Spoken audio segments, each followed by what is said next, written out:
One Milwaukee landlord accuses a former tenant of trashing his rental property. It's a claim he made after two young children were poisoned in his house. Fox 6 investigator Brian Polson here in studio with the story of a home so dangerous, the city of Milwaukee ordered everybody out. Yeah, that's right, Ben and Mary. When city inspectors declared his property unfit for human habitation, a Milwaukee landlord cashed in. He collected a $34,000 insurance check and left his poverty-stricken former tenant to pay it back. That is, until we started asking questions. Inside this Elm Grove home is a Milwaukee landlord who's been avoiding my questions for months. Lights are on. That's his Lexus in the driveway. There's no doorbell. But he's not responding to calls or emails. And he's not answering the knocks at the door. His name is Christopher Knight, and he owns a small rental empire in Milwaukee that's on the verge of bankruptcy. And he's the defendant in more than a dozen lawsuits filed last year.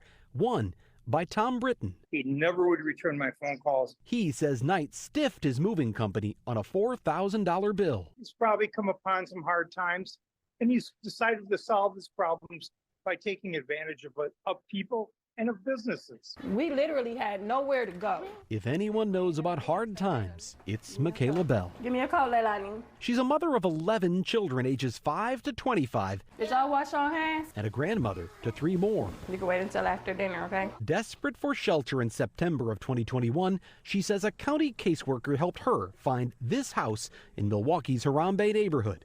And from day one, the electricity will always pop in, pop off, pop in, pop off. There were problems. It was like holes in the floor. Her brother, Micah, helped her move in. It took like 2 months just to fix the kitchen, the stuff in the kitchen that needed to be fixed. This inspection report lists the unit in average condition, but Bell says she never saw anyone do a walkthrough. She turned on the light, said, okay, passed it, and left. That's it. And the Housing Authority of the City of Milwaukee, or HACM, has no record of who did the inspection.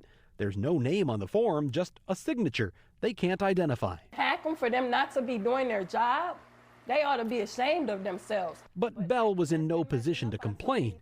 Thanks to a rent assistance agreement with HACM, she paid just $39 a month. Just being in a house was just a blessing, you know, even though it was messed up. The real trouble came a year later when 2 of Bell's grandchildren were diagnosed with lead poisoning. That messes up them cognitively and everything. That triggered the city to do a risk assessment. It's so critical to protect these children as quickly as we can. Tyler Weber is Milwaukee's Deputy Commissioner for Environmental Health. Lead paint turns into dust, and lead dust is incredibly toxic. He says health inspectors found cracked and chipping lead paint everywhere they looked. Interior, exterior, multiple rooms, multiple floors. Of the nearly 300 samples collected, more than 200 tested positive. Lead dust around every corner. But that's not all. City building inspectors found an infestation of pests, structural failures, and defective plumbing, sewage, heating, and electrical systems. That is generally more than a tenant is going to disrupt in a single year. The city declared the home unfit for human habitation and ordered Bell and her family to vacate. They placarded the house, shut the house down. But it's what happened next that prompted her call to the Fox 6 investigators. I thought it was a joke. I'm not even going to lie. I thought it was a joke. I thought it was a scam. 4 months after the emergency evacuation, Bell got a letter from a collection agency working on behalf of American Family Insurance. It said she owed nearly $40,000. I'm living off of a tiny monthly income. And the letters kept coming. They said the debt was for a loss sustained by East Town Management, owned by Christopher Knight. He had accused Bell of vandalism, totaling $46,000 in damage. I guess I'm like King Kong and Godzilla. American Family Insurance paid Knight more than $34,000, then sent collectors after Bell to recoup the loss. Were you ever taken to court over this? Nope, I was not. When she asked for documentation, the Wilbur agency sent Bell handwritten repair estimates for painting, drywall, windows, sinks, faucets, a new toilet, new water heater, and more, along with notes claiming someone stole wiring and an electrical panel. Why didn't we ever go to court? Why didn't I ever go to jail? Because that's bad. Bell moved out in September of 2022, but Knight didn't even visit the property until November and didn't file a police report until 2 months after that. By then, he told an officer, there was no damage left to see. He just needed something official to give his insurance agent. Those things to me don't sound like vandalism. In a phone call with the Fox 6 investigators, Knight said the emergency evacuation was Bell's fault. That doesn't happen on its own, he said. Michaela is not a good tenant. When I asked for proof, he sent 5 pictures, including 2 bathroom photos labeled before and after. But look closer and you'll see the shower tiles are a different shape. The floor is a different color, and the shower head appears to be in a different place.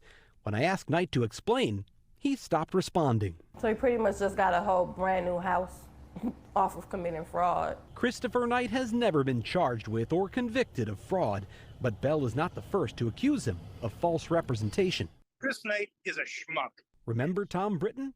When Knight filed for bankruptcy protection in December, Britton filed a dispute accusing Knight of giving his crew an invalid credit card, then engaging in a pattern of conduct involving false pretense to evade payment. He was an honest man.